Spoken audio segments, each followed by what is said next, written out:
Borul line, că se...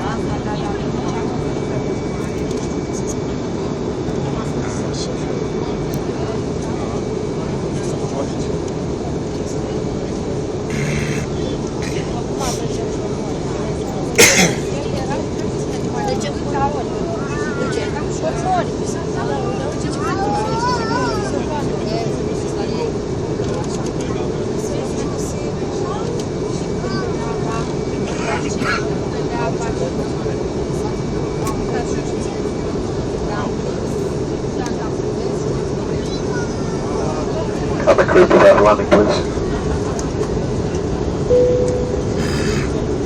Ladies and gentlemen, we'll be landing in a few minutes. You kindly ask you to return to your seat and fasten your seatbelts up on the window blinds and put the tray tables in a fully upright position.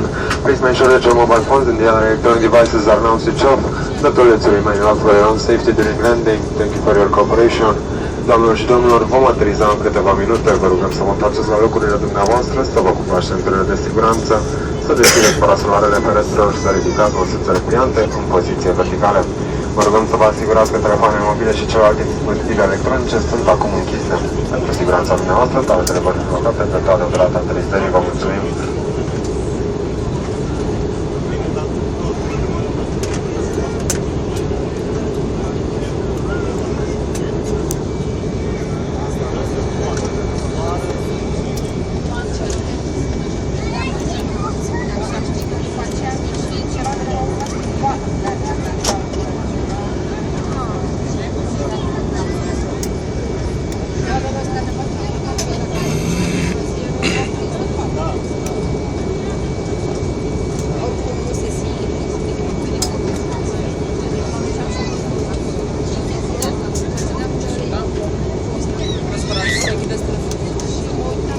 Filmeze, oricum e pe fly mode.